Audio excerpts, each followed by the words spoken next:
नमस्कार, सत्यहिंदी.com में आपका स्वागत है। एक नजर अब तक की सुर्खियों पर। मोहम्मद जुबैर की जमानत को लेकर अदालत के फैसले से पहले ही आज खबर आ गई कि उनकी जमानत याचिका को खारिज कर दिया गया है और 14 दिनों की रिमांड में भेज दिया गया है। इसके बाद विवाद खड़ा हो गया। रिपोर्ट्स के मुताबिक दिल्ली पुलिस के एक अधिकारी ने अदालत के आदेश का इंतजार किए बिना घोषणा कर दी कि फैक्ट चेकर और पत्रकार मोहम्मद जुबैर को जमानत नहीं मिली और उन्हें 14 दिनों की न्यायिक हिरासत में भेज दिया गया है। अदालत का फैसला शाम 4 बजे के बाद आना था, लेकिन दिल्ली पुलिस के एक अधिकारी ने पत्रकारों को खबर लीक कर विवाद खड़ा कर दिया। जुबैर के वकील सौतिक बनर्जी ने मीडिया से कहा, यह बेहद निंदनीय है और देश में कानून के शासन की बात होती है, लेकिन जज के फैसला सुनाने से पहले ही पुलिस मीडिया को फैसला लीक कर चुकी होती है। बता दें, fact checking site alt news के सह संस्थापक मोहम्मद जुबैर, जिन्हें 4 साल पुराने एक ट्वीट पर गिरफ्तार किया गया था, पिछले 5 दिनों से पुलिस हिरासत में हैं। उन्हें दिल्ली के पटियाला हाउस कोर्ट में पेश किया गया, जहां उनकी जमानत मांगी गई। दलीलें पूरी हो गईं, लेकिन जज ने तब तक कोई आदेश नहीं दिया था। लेकिन दिल्ली पुलिस के डीसीपी केपीएस मल्होत्रा ने पत्रकारों को मैसेज भेजा कि कोर्ट ने जुबैर की जमानत से इनकार कर दिया है और जुबैर को 14 दिनों के लिए न्यायिक हिरासत में भेज दिया है। डीसीपी केपीएस मल्होत्रा ने बाद में सफाई में कहा कि उन्होंने एक सहयोगी से इस बारे में गलत सुना था। जुबैर के वकील सौतिक बनर्जी ने कहा कि केपीएस मल्होत्रा कैसे जानते हैं कि आदेश क्या है, ये तो मुझे भी नहीं, जबकि मैं जुबैर का वकील हूँ। दिल्ली पुलिस की हरकत आत्मनिरीक्षण की मांग करती है। ऑल्ट न्यूज़ के सह संस्थापक मोहम्मद जुबैर के खिलाफ दर्ज मुकदमे में दिल्ली पुलिस ने कुछ और धाराएं जोड़ दी हैं। जुबैर को कुछ दिन पहले साल 2018 में उनके द्वारा किए गए ट्वीट को लेकर गिरफ्तार कर लिया गया था। इस ट्वीट के खिलाफ किसी गुमनाम ट्विटर यूजर ने दिल्ली पुलिस से शिकायत की थी। हालांकि बाद में यह अकाउंट ट्विटर प्लेटफॉर्म से गायब हो गया। दिल्ली पुलिस ने मोहम्मद जुबैर को पटियाला हाउस कोर्ट में पेश किया और इस दौरान उनके खिलाफ आपराधिक साजिश रचने और सबूत नष्ट करने के नए आरोपों के बारे में बताया। इसके अलावा उनके खिलाफ विदेशी चंदा प्राप्त करने के लिए फॉरेन कंट्रीब्यूशन रेगुलेशन एक्ट यानी कि FCRA की धारा 35 भी लगाई गई है। दिल्ली पुलिस ने कहा कि जुबैर की कंपनी को पाकिस्तान, सीरिया और अन्य खाड़ी देशों से चंदा मिला है। अमरावती में कोतवाली शहर की पुलिस ने उमेश कोल्हे की 21 जून की हत्या के सिलसिले में एक 44 वर्षीय पशु चिकित्सक को गिरफ्तार किया है। बता दें, मामले की जांच कर रहे पुलिस अफसरों को शुरुआती जांच से ऐसा लगा है कि कोल्हे की हत्या बीजेपी नेता नूपुर शर्मा का समर्थन किए जाने के चलते हुई है। इस मामले में छठे आरोपी यूसुफ खान बहादुर को शुक्रवार की रात गिरफ्तार कर लिया गया, जो शहर में एक क्लिनिक चलाने वाला डॉक्टर है। हत्या में खान की भूमिका के बारे में बताते हुए एक पुलिस अधिकारी ने कहा कि खान ने कोल्हे के खिलाफ एक व्हाट्सएप ग्रुप पर यह कहते हुए एक पोस्ट किया था कि वो नूपुर शर्मा का समर्थन करने वाले पोस्ट शेयर कर रहा है। इसलिए खान ने अन्य आरोपियों को उकसाया, जिससे आरोपी कोल्हे के खिलाफ भड़क गए और उन्होंने उसकी हत्या करने का फैसला किया। बता दें, अमरावती में केमिस्ट उमेश प्रहलाद राव कोल्हे की हत्या के मामले की जांच अब NIA को सौंप दी गई है। केंद्रीय गृह मंत्रालय ने शनिवार को इस संबंध में आदेश जारी किया है। NIA अदालत जयपुर ने शुक्रवार को उदयपुर में कन्हैयालाल हत्याकांड के सभी 4 आरोपियों को 10 दिन की NIA रिमांड पर भेज दिया है। लेकिन जयपुर में NIA अदालत परिसर में पुलिस सुरक्षा के बावजूद कुछ लोगों की गुस्साई भीड़ ने आरोपियों पर हमला कर दिया। इन लोगों ने वकीलों की ड्रेस पहन रखी थी। अदालत परिसर में भारी पुलिस व्यवस्था थी और कई वकीलों ने पाकिस्तान मुर्दाबाद और कन्हैया के हत्यारों को फांसी दो, हत्यारों को मौत की सजा दो जैसे नारे भी लगाए। बता दें, कन्हैयालाल की मंगलवार को 2 लोगों ने हत्या कर दी थी। बाद में रियाज और गोश मोहम्मद नामक इन आरोपियों ने वीडियो डाला। हत्या के कुछ घंटे बाद ही इनको गिरफ्तार कर लिया गया था। उदयपुर में दर्जी कन्हैयालाल की हत्या के मुख्य आरोपी रियाज अटारी और मोहम्मद गौस ने हत्या को अंजाम देने से बहुत पहले बीजेपी नेताओं से संपर्क बना लिया था। उनके फोटो कई बीजेपी नेताओं के साथ पाए गए हैं। कांग्रेस ने शनिवार को प्रेस कॉन्फ्रेंस करके आरोपियों के फोटो बीजेपी नेताओं के साथ जारी भी कर दिए, लेकिन बीजेपी ने इस आरोप का खंडन किया है कि आरोपियों के संबंध बीजेपी से थे। बहरहाल, फोटो की वजह से बीजेपी को तमाम आरोपों का सामना करना पड़ रहा है, क्योंकि बीजेपी ने भी फोटो के आधार पर विपक्षी नेताओं पर तमाम आरोप लगाए थे, जिसमें बीजेपी ने फोटो के आधार पर कांग्रेस नेता राहुल गांधी को टारगेट किया था। इंडिया टुडे की एक रिपोर्ट में कहा गया है कि हमलावरों के अतीत की गहराई में जाने से पता चलता है कि वो कम से कम 3 साल तक बीजेपी की राजस्थान इकाई में घुसने की कोशिश करते रहे।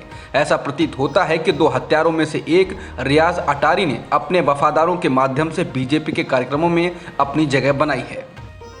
उदयपुर हत्याकांड मामले में इंडिया टुडे के खोजी पत्रकारों द्वारा एक्सेस किए गए दस्तावेजों में राजस्थान में बीजेपी अल्पसंख्यक मोर्चा के सदस्य इरशाद चैनवाला द्वारा 2019 में सऊदी अरब में उम्रा से लौटने के बाद एक आरोपी का स्वागत करते हुए दिखाया गया है। बीजेपी के साथ चैनवाला का अपना जुड़ाव एक दशक से भी ज़्यादा पुराना है। इंडिया टुडे ने जब उनसे पूछताछ की तो उन्होंने माना कि रियाज उदयपुर में बीजेपी के कार्यक्रमों में शामिल होता था। चैनवाला ने याद किया कि हालांकि उस व्यक्ति ने निजी बातचीत में बीजेपी की राजनीतिक विचारधारा पर हमला करने में कोई कसर नहीं छोड़ी। इंडिया टुडे ने जब चैनवाला को फोटो दिखाया तो उन्होंने कहा, हाँ ये मेरा है। फोटो दिखाए जाने पर बीजेपी नेता ने कहा, मैंने उसे माला पहनाई क्योंकि वो उम्रा से वापस आया था। संवाददाता ने पूछा कि आरोपी बीजेपी के कार्यक्रमों में शामिल हुए थे। चैनवाला ने जवाब दिया, हाँ वो शामिल होता था। उसने गुलाब जी यानी कि बीजेपी नेता गुलाब चंद कटारिया के कई कार्यक्रमों में शिरकत की।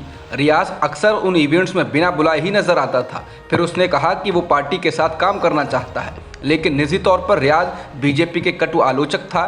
चैनवाला के मुताबिक वो दोस्तों से निजी बातचीत में पार्टी का कड़ा विरोध करता था। उदयपुर में कन्हैयालाल के हत्याकांड के आरोपी रियाज के बीजेपी के नेताओं के साथ कार्यक्रमों में शामिल होने और साथ फोटो पाए जाने के बाद कांग्रेस हमलावर हो गई है। कांग्रेस नेता पवन खेड़ा ने प्रेस कॉन्फ्रेंस में कहा कि मीडिया रिपोर्ट से सनसनीखेज खुलासे के बाद हमने भी रिसर्च की तो पाया कि रियाज राजस्थान में बीजेपी के कद्दावर नेता पूर्व गृह मंत्री गुलाब चंद कटारिया के अनेक कार्यक्रमों में शामिल होता था। पवन खेड़ा ने कहा कि हमने पाया कि बीजेपी के अल्पसंख्यक मोर्चा के सदस्य इरशाद चैनवाला और मोहम्मद ताहिर ने रियाज को लेकर फेसबुक पोस्ट की, जिसमें उन्होंने रियाज को बीजेपी का कार्यकर्ता बताया है। खेड़ा ने कहा कि फेसबुक पोस्ट स्पष्ट करती है कि रियाज कन्हैयालाल का हत्यारा बीजेपी का सक्रिय सदस्य है। उन्होंने कहा कि आज सूर्यास्त तक हम उम्मीद करते हैं कि तथाकथित राष्ट्रवादी पार्टी इसका जवाब देगी। राहुल गांधी के बयान को गलत संदर्भ में फर्जी तरीके से चलाने के मामले में कांग्रेस ने हिंदी न्यूज़ चैनल जी न्यूज़ के खिलाफ कार्रवाई की बात कही है।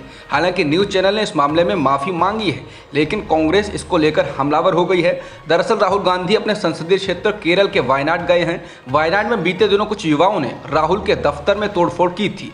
तब खबर आई थी कि ये सीपीएम के कार्यकर्ता थे। इसी मसले पर मीडिया ने राहुल गांधी से सवाल पूछा था, जिसके जवाब में राहुल गांधी ने उनके दफ्तर पर हमला करने वाले लोगों को बच्चा बताया था और उनसे किसी भी तरह की नाराजगी न होने की बात कही थी। लेकिन जी न्यूज़ ने राहुल गांधी के इस बयान को तोड़ मरोड़ कर उदयपुर में कन्हैयालाल के हत्यारों के बारे में दिया गया बयान बता दिया, जिसके बाद कांग्रेस के नेताओं ने चैनल के खिलाफ कार्रवाई की बात कही है। कांग्रेस के नेता पवन खेड़ा ने कहा, जिस एंकर व चैनल ने ये झूठ चलाया वो भी एक कठोर कानूनी कार्रवाई के लिए तैयार हो जाए। महाराष्ट्र की सियासत में बीते 3 दिन से यही सवाल पूछा जा रहा है कि आखिर पूर्व मुख्यमंत्री देवेंद्र फडणवीस डिप्टी सीएम की शपथ लेने के लिए कैसे राजी हुए। अब ये जानकारी सामने आई है कि प्रधानमंत्री मोदी ने खुद फडणवीस को 2 बार फोन कर उनसे एकनाथ शिंदे की सरकार में शामिल होने के लिए कहा था। न्यूज़ एजेंसी एनआई ने सूत्रों के हवाले से यह जानकारी दी है। बता दें कि महाराष्ट्र की सियासत में एकनाथ शिंदे व अन्य विधायकों की बगावत के बाद बीजेपी की सरकार बनने की संभावना प्रचंड हो गई थी। ये लगभग तय माना जा रहा था कि देवेंद्र फडणवीस ही अगली सरकार की अगुवाई करेंगे, जबकि एकनाथ शिंदे उनकी सरकार में डिप्टी सीएम का पद संभालेंगे। लेकिन प्रेस कॉन्फ्रेंस में पूर्व सीएम देवेंद्र फडणवीस ने एकनाथ शिंदे को सीएम बनाने की घोषणा कर सबको चौंका दिया। इसके साथ ही उन्होंने कहा कि वो कोई पद नहीं लेंगे और सरकार से बाहर रहेंगे। लेकिन इसके बाद बीजेपी अध्यक्ष जेपी नड्डा को मीडिया में आकर कहना पड़ा कि फडणवीस डिप्टी सीएम का पद संभालें, क्योंकि बीजेपी के शीर्ष नेतृत्व का यह निर्देश है। और फिर फडणवीस ने डिप्टी सीएम की शपथ ली। एक्टिविस्ट तीस्ता सितलवाड़ और पूर्व डीजीपी आरबी श्री कुमार को शनिवार को पुलिस रिमांड पूरी होने के बाद न्यायिक हिरासत में भेज दिया गया। Ahmedabad detection of crime branch ने उन्हें पिछले महीने 2022 के गुजरात दंगों में तत्कालीन मुख्यमंत्री नरेंद्र मोदी को एसआईटी द्वारा क्लीन चिट को सुप्रीम कोर्ट द्वारा बरकरार रखे जाने के ठीक 1 दिन बाद गिरफ्तार किया था। अब जमानत मिलने तक उनकी न्यायिक हिरासत जारी रहेगी। अभी तो कोई जमानत याचिका दाखिल नहीं की गई है।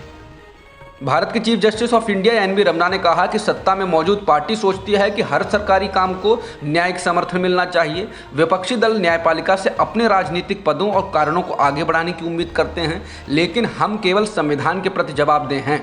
सीजेआई ने कहा कि न्यायपालिका एक स्वतंत्र अंग है जिसकी जवाबदेही सिर्फ संविधान के प्रति है, न कि किसी राजनीतिक दल या विचारधारा के प्रति। सीजेआई ने कहा कि इस तरह की विचार प्रक्रिया संविधान और लोकतंत्र की समझ की कमी से पैदा होती है। नूपुर शर्मा के खिलाफ कोलकाता पुलिस ने लुकआउट सर्कुलर जारी कर दिया है। समाचार एजेंसी एनआई की रिपोर्ट के अनुसार इससे पहले उन्हें एमहर्स्ट और नारकेलडांगा पुलिस थाने में पेश होने के लिए कहा गया था, लेकिन वो उनके सामने पेश नहीं हुई तथा उन्होंने और समय मांगा। बता दें, नूपुर शर्मा को सुप्रीम कोर्ट ने भी जबरदस्त फटकार लगाई है और कहा था कि उनको पूरे देश से माफी मांगनी चाहिए। अब तक की खबरों में इतना ही। बाकी खबरों के लिए बने रहिए सत्य हिंदी.com के साथ।